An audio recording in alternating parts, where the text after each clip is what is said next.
Eu tinha 20 anos quando eu votei pela primeira vez. Era a eleição de 2010. Na disputa pela presidência estavam Dilma Rousseff e José Serra. A Dilma ganhou no primeiro turno. Esses foram os acontecimentos principais dessa eleição.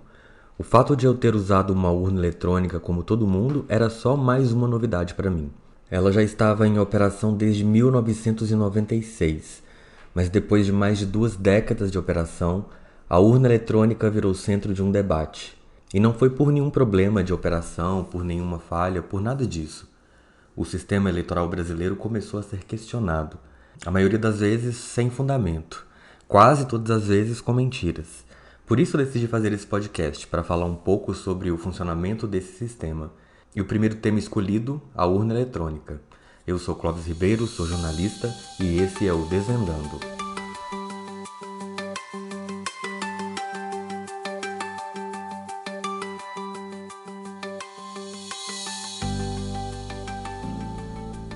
Para começo de conversa, é bom deixar claro que esse podcast não tem nenhuma ligação com a Justiça Eleitoral, mas usa as informações publicadas no site deles. Também não tem nenhuma ligação com qualquer organização político-partidária. É só um podcast mesmo. Eu sou jornalista e trabalho há 8 anos em uma emissora pública. Eu sou curioso, muito curioso. Por isso decidi fazer um podcast para desvendar as coisas. E para começar, eu escolhi as eleições como a minha primeira temporada, se é que eu posso chamar isso de temporada. Mas enfim, a primeira coisa a ser desvendada aqui é a urna eletrônica. É algo que eu nunca achei que fosse existir dúvidas sobre. Mas ver os questionamentos de muitas pessoas sobre algo que parece ser óbvio, eu imagino que muita gente talvez não conheça o equipamento tão bem. O registro de voto através de uma máquina foi pensado desde a instalação da Justiça Eleitoral em 1932. Naquele ano também foi publicado o Código Eleitoral, e o artigo 57 fazia menção à máquina de votar. Em 1948, Raimundo da Silva, funcionário do Departamento de Comunicações e Serviços da Rádio Patrulha do Estado de São Paulo, desenvolveu uma máquina de registro de votos, que ele deu o nome de televoto. Já era uma forma de usar a máquina, mas para registrar o voto em papel. O projeto não vingou. O mineiro Sócrates Ricardo Puntel criou em 58 uma outra opção de máquina de votar. Essa versão usava teclas e 2 réguas indicando os cargos a serem preenchidos à época. O eleitor votaria pelo número do candidato e a máquina totalizaria os votos. O projeto também não foi para frente porque foi considerado muito difícil de usar. O tempo foi passando e a Justiça Eleitoral dava passos para informatizar seu trabalho. Só em 1989, depois de muitas ideias e tentativas, que o juiz eleitoral do município de Brusque, em Santa Catarina, utilizou um microcomputador para coletar votos em uma sessão eleitoral. Aí que as coisas começaram a evoluir mais rapidamente. A ideia causou burburinho e tratou de acelerar o processo de informatização do voto. Aí a Justiça Eleitoral abriu uma comissão para dar início à máquina que seria usada para contabilizar os votos dos eleitores brasileiros. Uma ideia do TRE de Minas Gerais foi aceita e deu origem à urna eletrônica como todos conhecemos hoje. A implantação foi gradativa a partir de 1996. Em 2000, foi realizada a primeira eleição totalmente informatizada. Viu que a história é longa? Até chegar onde estamos hoje, muita ideia passou pelo Tribunal Superior Eleitoral e muita discussão foi feita. E junto com a urna eletrônica veio o método de auditagem. Sim, as urnas eletrônicas são auditáveis, os votos depositados na máquina também. Imagina o escândalo que seria se uma urna já chegasse com votos computados, ou pior, se você apertasse o número de um candidato e aparecesse outro. Essas perguntas foram pensadas muito antes de a urna chegar ao eleitor. Para garantir que tudo esteja nos conformes, a máquina emite um relatório impresso antes de ser aberta para receber os votos. Nesse papel, chamado de zerésima, vai estar escrito que o dispositivo tem 0 votos, tem os relatórios de segurança, os candidatos registrados e seus números respectivos. No final do dia, um outro documento muito parecido é impresso, mas obviamente preenchido com a quantidade de votos que cada candidato recebeu. Esse é o boletim de urna. Essas 2 operações são acompanhadas por fiscais e por representantes de partidos políticos. Isso quer dizer que o seu candidato vai ter um representante na sessão eleitoral para verificar se está tudo certinho antes e depois.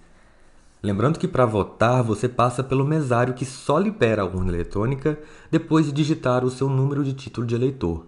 Ou seja, você só vota depois de uma conferência da urna eletrônica para saber se o seu documento é verdadeiro e válido.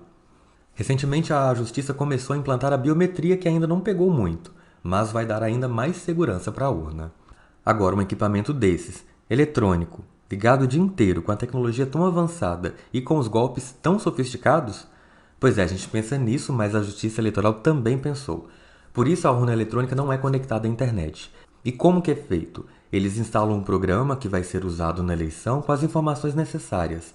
Ela é lacrada várias vezes e depois é ligada apenas para registrar os votos. Todos esses passos são devidamente acompanhados por representantes do judiciário, das polícias, dos partidos políticos, de pessoas da sociedade, por todo mundo.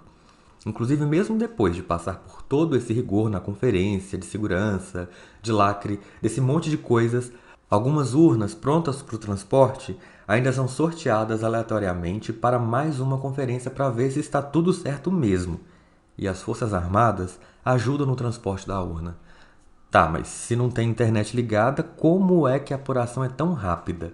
Pois é, depois que é encerrado o processo de votação, ela gera o resultado, que é impresso, e um dispositivo tipo um pendrive é inserido nela para copiar esse resultado, que aí sim é levado para uma transmissão de rede privada da Justiça Eleitoral. E rede privada é aquela que ninguém de fora tem acesso, ninguém vai conseguir entrar. Mas se alguém conseguir, o máximo que vai acontecer é atrasar a divulgação dos dados, porque qualquer erro, qualquer problema, a própria justiça vai verificar, inclusive com um boletim impresso com o resultado de cada sessão. E tem mais, esse boletim que é impresso, o boletim da urna, também é disponibilizado pelo TSE lá no site deles. Você pode acessar todos, de todas as sessões, e fazer a sua própria soma. Toda a informação que é gerada pelas urnas eletrônicas que vão para esse pendrive, depois vão para essa rede interna da Justiça Eleitoral, vão para o sistema do TSE, são acompanhados por técnicos altamente treinados. E a sala não é secreta. Todos esses trabalhos, em todas as fases, podem ser acompanhados por pessoas credenciadas pelo tribunal. Mas é claro, a urna não é perfeita. Ela pode dar algum problema, pode acabar a energia, ela pode enguiçar, mas o sistema de votação e apuração foi pensado justamente para que esses problemas não atrapalhem o andamento da eleição. Esse ano, inclusive, o horário vai ser unificado e as urnas vão fechar todas ao mesmo tempo no Brasil inteiro, independente do fuso horário. Isso aí vai acabar com aquela impressão de que o candidato começou a subir do nada, quando começa a chegar os votos num colégio eleitoral que ele tinha vantagem nas pesquisas. Tem mais um monte de coisa técnica, mas o básico da urna é isso aí. A gente pode falar também que são feitas demonstrações de segurança pública, observação de perto por organismos internacionais e que a Justiça responde todas as solicitações de esclarecimento, seja elas qual forem, e tem mais um monte de coisas. Eu sei que parece simples, mas é simples mesmo. O grosso do sistema de votação é esse. Às vezes, as coisas são só isso mesmo. O que vem de fora, que é milagroso, que é conspiração, fica só no imaginário. E se a gente for comparar com o voto impresso em outros países, a gente sabe que alguns candidatos não aceitaram resultados, alegando fraude no sistema de contagem. O nosso sistema, como ele é hoje, foi criado para acabar com as fraudes. Ele é pensado contra a fraude. Se a gente for lembrar da época que se preenchia a cédula eleitoral, muita coisa estranha acontecia. Urnas chegando já com cédulas dentro, substituição de urnas ao final da votação, fora os erros numa contagem manual. Os links para as informações que eu falei aqui estão na descrição desse episódio. Não deixe de se informar. O TSE tem diversos canais para tirar as dúvidas. Se você tem alguma questão sobre o processo eleitoral, se informe com quem faz a gestão do sistema, com quem criou o sistema. Um abraço e até o próximo episódio.